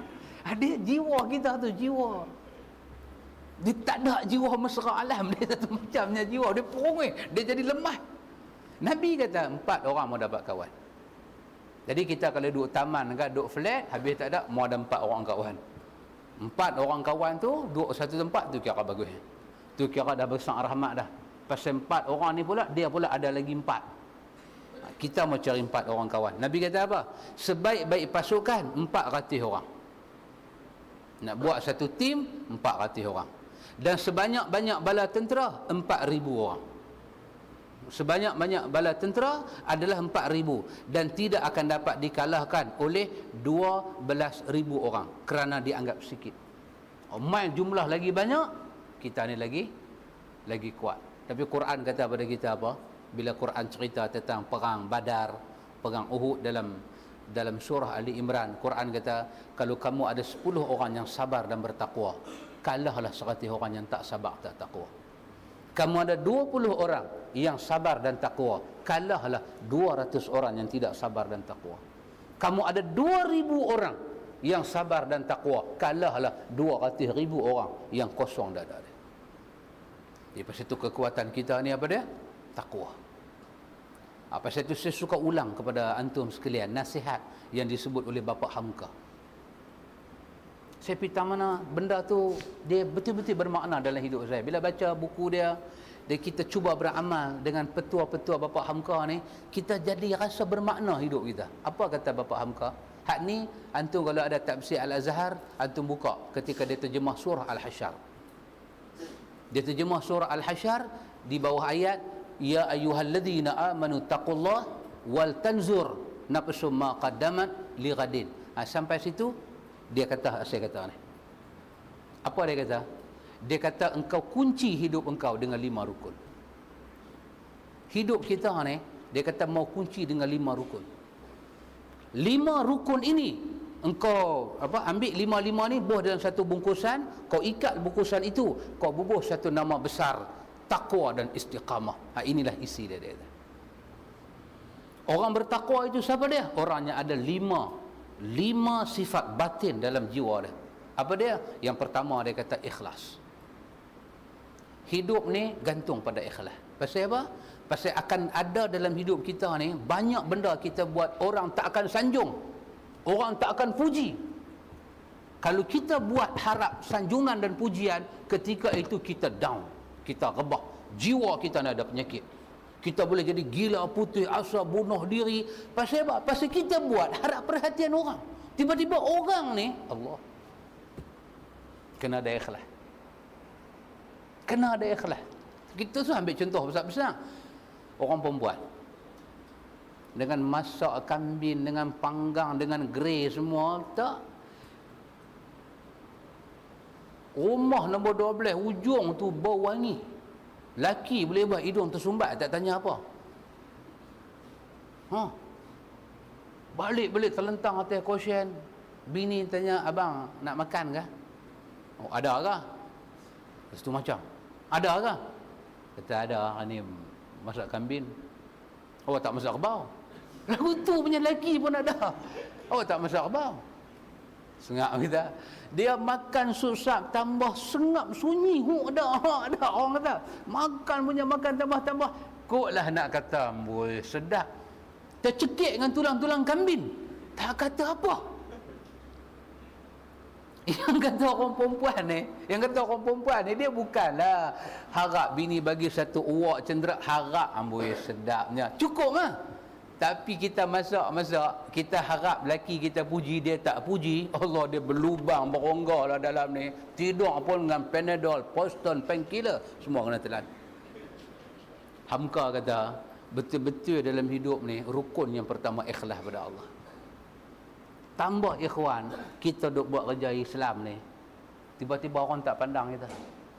Antum bayang, orang tak pandang. Main satu masa orang tak sebut nama kita. Main satu masa macam kita tak pernah bagi sumbangan dalam menjayakan Islam. Orang sebut nama orang lain. Kita nak rasa apa? Dia boleh luruh ayak mata, tak sedap ha? Gamak hang buat lagu ni no. Susah hang cari aku, senang nama, bukanlah aku nak apa. Orang kata just apa ramziah. Apa dah ramziah? Sekadar apa? Menghiburkan hati, cendera hati. Tak ada. Kata Hamka, kalau hang tak ikhlas dalam hidup, hang akan runtuh hidup hang. Hang akan kena putus asa. Hang boleh bunuh diri. Hang boleh hantuk bola pitang tembok. Pasal apa? Hang tak dapat apanya hang mau. Satu. Yang kedua dia kata apa? Lepas ikhlas hang kena ada yang kedua, apa dah? Ridha. Ridha. Allahu akbar, ridha. Ridha kepada Allah Taala ni. Apa dia? Ya Allah, aku tahu ya Allah, apa yang hang buat dalam hidup aku semuanya baik di sisi hang. Cuma aku yang tak tahu ya Allah. Aku ridha. Ridha dengan sakit, dengan sehat, senang, susah. Bukan senang. Bukan senang nak ridha. Pasal itu di antara doa kita apa dia? Raditu billahi rabba. Ya Allah, aku redha hang tu Tuhan aku redha ya Allah. Apa hang buat semua aku redha ya Allah. Redha kena buh nombor 2. Nombor 3 dia kata buh apa? Tawakal. Buhlah hati kita tawakal untuk hidup. Rukunkan hidup kita dengan tawakal, dia kata. Kenapa? Itulah kunci yang paling kuat. Tengok, kita ada duit, ada cincin emas, cincin belian apa, buh dalam laci. Laci kunci. Laci itu duduk dalam almari, almari kunci. Almari pula duduk dalam bilik, pintu bilik kunci. Pintu bilik duduk tengah-tengah rumah, pintu rumah kunci. Rumah duduk dalam pagar, pagar kunci. Yang tu pencuri bila pintu tu hilang. Apa yang tak kena ni? Dengan alam, dengan apa, kamera, semua ada dalam rumah kita, hilang. Bukan dalam rumah, duit dalam bank pun hilang. Ni sisi kamera semua ada. Rupanya pencuri main tebuk tembok belakang. Guard bukan nak jaga belakang, dia main tembok tembok belakang, berongga belakang, dia kebas beratus-ratus juta. Hamka kata apa? Kesemua kunci itu penting, tetapi kau kuncilah benda yang berharga dalam hidup engkau dengan tawakal kepada Allah. Fa idza azamta fatawakkal 'ala Allah. Kita ada satu hajat dalam hati, peram hajat kita, jangan bagi menyalahi hukum agama. Lepas tu kita serah kepada Allah. Aku serah hidup dan mati aku pada Hang ya Allah. Sama dengan perkataan kita, inna salati wa nusuki wa mahyaya wa mamati lillahi rabbil alamin. Yang keempat, kata Hamka, kunci hidup kita ni dengan apa? Dengan syukur pada Allah. Hang sihat, hang syukur. Hang sakit, hang syukur. Pelik Allah ini. Dia layak disyukuri apa keadaan dia buat kat kita. Dia bagi kita sakit, dia layak disyukuri. Dia bagi kita sihat, dia layak disyukuri. Hang kena puji Allah dalam apa keadaan sekalipun, baru hang rasa nikmat daripada Allah. Dan yang akhir, kelima, hang kunci hidup hang dengan sabar, dia kata. Dengan sabar. 5 perkara ini dia kata, hambuh dalam satu uncang, hang ikat uncang tu, hambuh satu nama besar, taqwa dan istiqamah. Itulah isi dia, dia kata. Walaupun ini bukan hadis Nabi, ini pada saya pesanan daripada satu orang tua kepada anak-anak dia. Bapa Hamka, dia pesan benda tu. Pasal dalam hidup kita ni, kita akan jumpa, kita akan tengok, kita akan berlanggang. Kita tak langgar orang, orang langgar kita dengan bermacam-macam isu dan bermacam-macam peristiwa. Ada hari makan, ada hari tak ada makan, ada hari sedih, ada hari seronok. Semua tu jangan lari daripada 5 perkara tadi. Ikhlas, ridha, tawakal, syukur, sabar. Dan istiqamah dengan taqwa, itu tunjang nombor 1. Ini kita duk baca benda ni semua, Nabi SAW duk pesan pada kita. Jadi malam ni kita dapat 2 perkara. Yang pertama, sunnah kita memilih hari Khamis waktu pagi untuk kita musafir. Pasal apa? Pasal belah pagi ni ada berkat. Bukan pagi Khamis aja, pagi semua berkat. Tapi Nabi suka pagi Khamis berjalan jauh. Pagi semua berkat. Dan kalau kita nak berkat, pagi itu suasananya sangat berkat. Yang kedua, kita jumpa dalam hadis ni, Nabi macam pesan pada kita, jangan keluar malam seorang-seorang. Sangat tak bagus. Itu orang tua-tua didik anak dia pun kan, malam jangan keluar. Betul dah. Itu ajaran yang kita kata sama, kita ambil. Orang perempuan malam tak usah keluar. Orang jantan pun malam sangat tak usah keluar. Fitnah macam-macam. Fitnah ni macam-macam. Tapi yang paling lambat balik malam ustaz lah. Orang lain semua ada sampai rumah, ustaz tak sampai lagi. No, kawan tu ajak pergi kena teh tarik, lepas teh tarik kena toseji, lepas tu kena tak mana pula. Dia ni pula abang ustaz, jom pergi kena mi sotong. Ni sendak dah ni. Ustaz, sikit aja. Allah sapu tangan takkan tak boleh masuk kot satu. Pergi pula kena mi sotong, menyotong terus. Tak balik. Orang dah tak kepala lena, ustaz baru balik. Itu macam mana ustaz nak bangkit tahajud? Anak murid bangkit pukul 5 tahajud, ustaz orang bang baru bangkit. Mampulah ustaz lagu ni. Nabi suruh balik awal. Ini kemah dah. Lepas tu Nabi pesan pada kita, cari kawan musafir. Cari kawan. Dan menjadi sunnah juga di pihak kita. Bila kawan mai cari kita, ajak kita musafir, sunnah kita tunai hajat dia. Tapi dengan syarat tak mudarat keluarga kita lah. Tinggal bini kita tu. Ustaz kata, jom musafir, ambil baju boh dalam beg, bini duduk mandi sepatah haram, tak abang belah terus, bini keluar menjerit, abangku hilang. Hilang apa? No, terlepas rawang dah. Janganlah macam tu. Bagi tahu sepatah kat dia. Kata nak pergi, dia kata, abang takkan nak tinggal saya seorang, bawa kena dia sekali pergi. Itu sunnah yang kita jumpa. Dan sunnah Nabi lagi, keluar jauh-jauh ni, cari satu ketua, letak satu ketua. Pasal apa? Pasal Nabi kata, kawan 4 orang itu sangat bagus. InsyaAllah lagi sekali di bawah tajuk ni kita akan tengok dia nak bawa tajuk bila kita berjalan. Nabi ajak kepada kita masa bila kita nak berhenti, masa bila kita nak tidur, dan Nabi kata bila kita musafir, menatang kita pakai tu bagi dia dapat kerehatan. Kita hari ni kereta lah, bagi kereta tu rehat juga sikit. Ni punya duk speed 12 jam no rest. Lah sekali asap keluar ke enjin, boom kata keluar, bagi kereta tu rehat. Ini ada sunnah daripada Nabi sallallahu alaihi wasallam. Lepas tu dia akan buat main doa, kita naik kenderaan macam mana, dia akan cerita hadis, lepas tu dia akan cerita pada kita masa kita duduk berjalan tu, masa bila kita nak takbir, masa bila nak tasbih, masa bila suara nak kuat, masa bila suara nak perlahan. Semua ni ada dalam sunnah Nabi yang begitu mutahharah. Kita tengok pelan-pelan insya-Allah. Wallahu a'lam.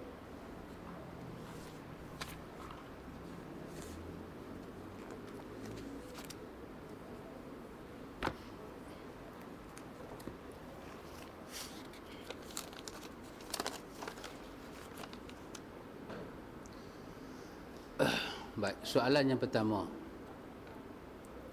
Yang manakah menjadi sunnah dalam kita berdoa? Satu, berdoa untuk kali pertama, kemudian berhenti baca Fatihah dan sambung berdoa pula kali kedua. Dua, berdoa sekali sahaja tanpa berhenti baca Fatihah. Baik. Kita baca doa. Kita baca doa. Nabi ajak kepada kita, di antara sunnah-sunnah berdoa, Nabi ajak. Dia sunnah saja. Apa dia? Nabi suruh kita puji Allah. Nabi suruh kita baca Alhamdulillah. Nabi suruh kita pakai Al-Asma'ul Husna dalam doa. Nabi benarkan kita bertawassul dalam doa dengan amal saleh kita. Lepas tu Nabi suruh kita ulang doa kita tu 2-3 kali. Dan Nabi ajak kita doa dengan suara yang perlahan, dengan memek muka. Bila mai benda sedih, kalau memek muka kita boleh menggambarkan ayat mata kita turun, Nabi suka macam tu. Dan Nabi suruh kita berdoa, tangan kita ni tadah kepada Allah. Tadah, angkat tangan kepada Allah ni, minta. Sebab Nabi kata, bila kita tadah tangan, Allah Ta'ala malu nak bagi. Allah Ta'ala malu tak bagi apa-apa pada orang yang angkat tangan. Kita berdoa macam tu. Habis doa, walhamdulillahirabbil alamin. Habis kita kata walhamdulillahirabbil alamin, kita kata Al-Fatihah. Itu tidak sunnah. Itu orang tua-tua. Saya jumpa di Baghdad 3 kali Fatihah. Baca doa yang pertama, walhamdulillahirabbil alamin, Al-Fatihah. Tu amin amin amin bidunika amin ya Allah, walhamdulillahirabbil alamin, Al-Fatihah. Saya kata Malaysia doa ni 3. Cuba buat. Tetapi itu semua tidak ada kena mengena dengan cara Rasulullah. Cuma Nabi ajak kita ulang doa.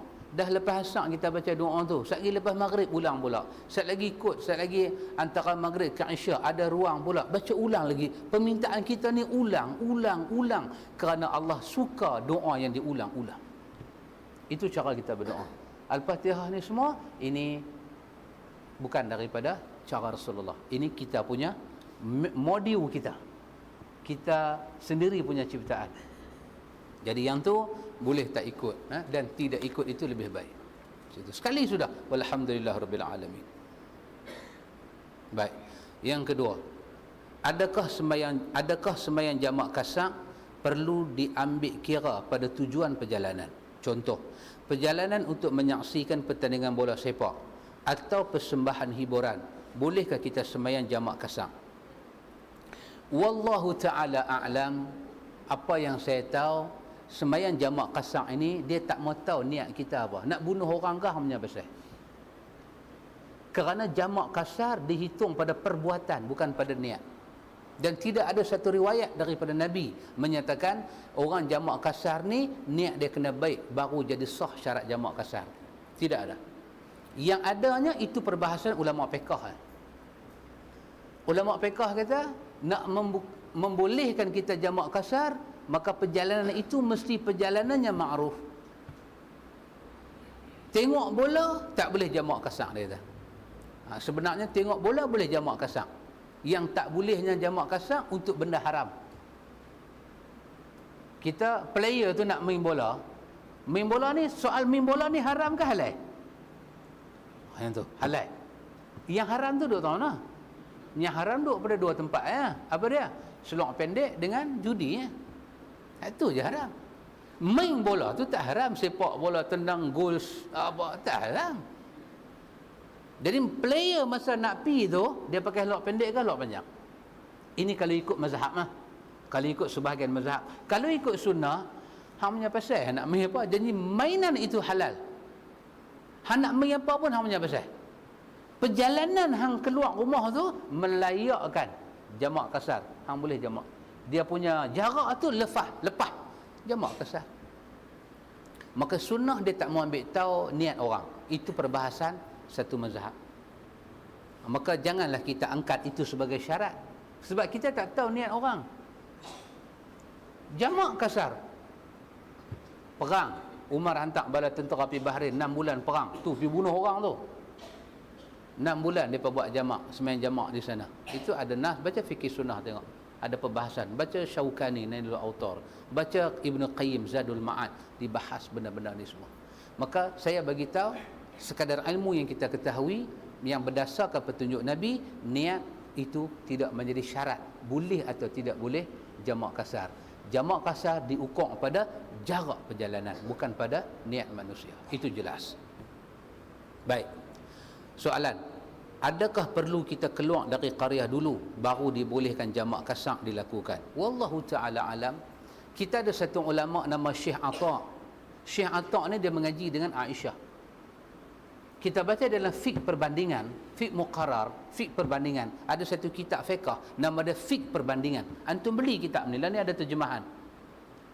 Dalam fiqh perbandingan dia bagi tahu, dalam fikih sunnah pun ada.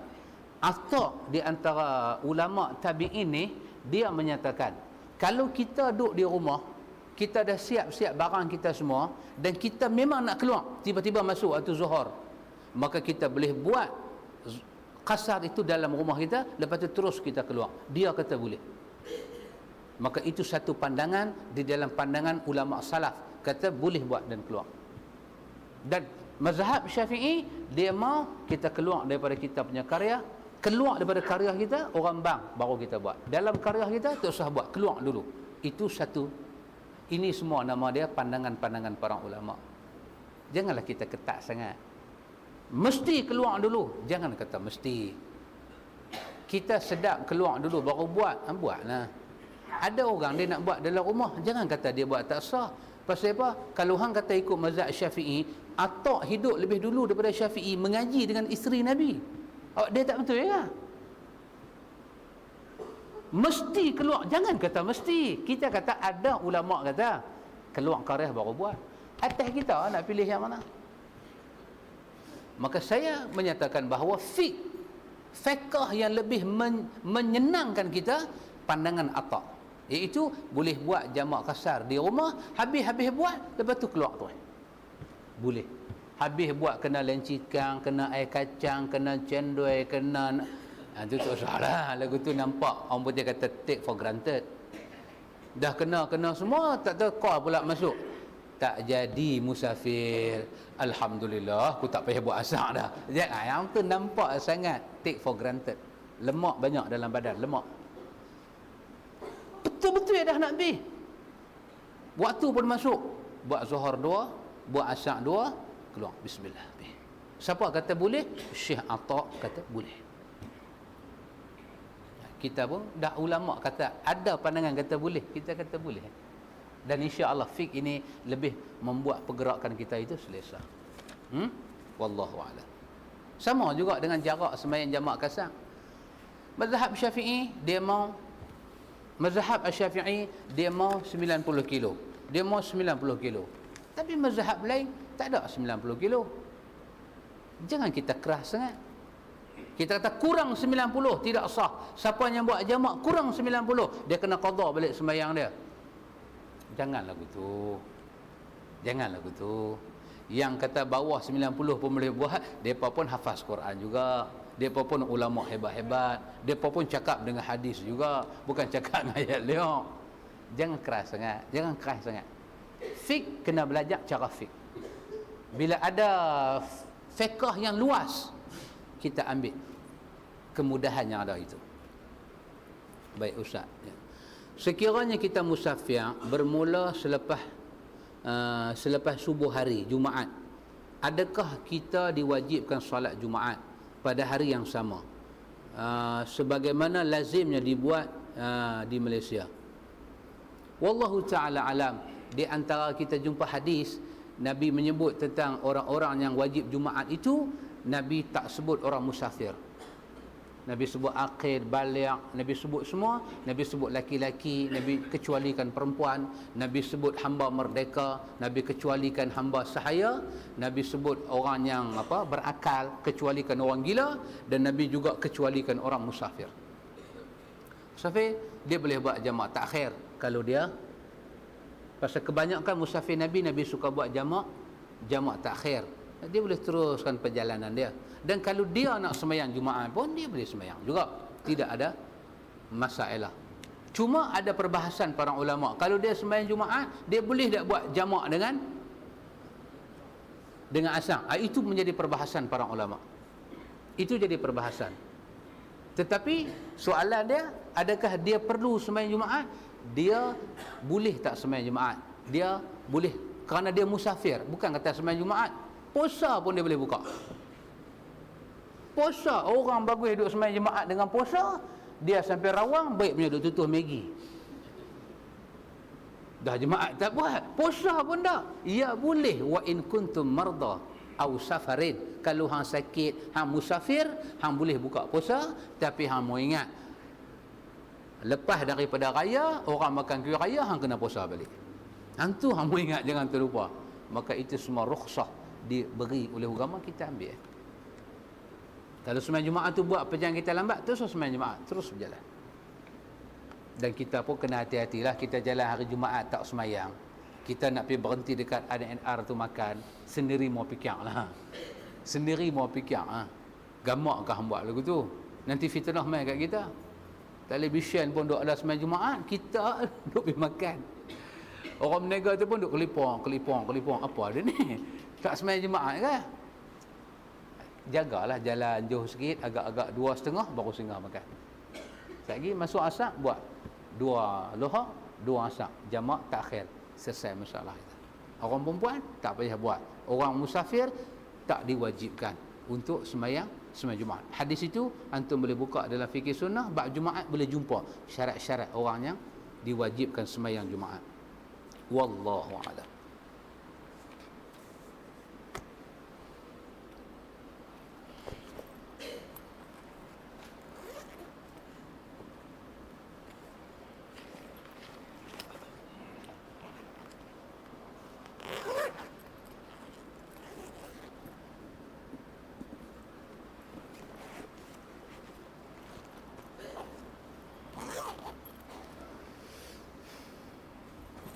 Mudah-mudahan dirahmati Allah dunia sampai akhirat.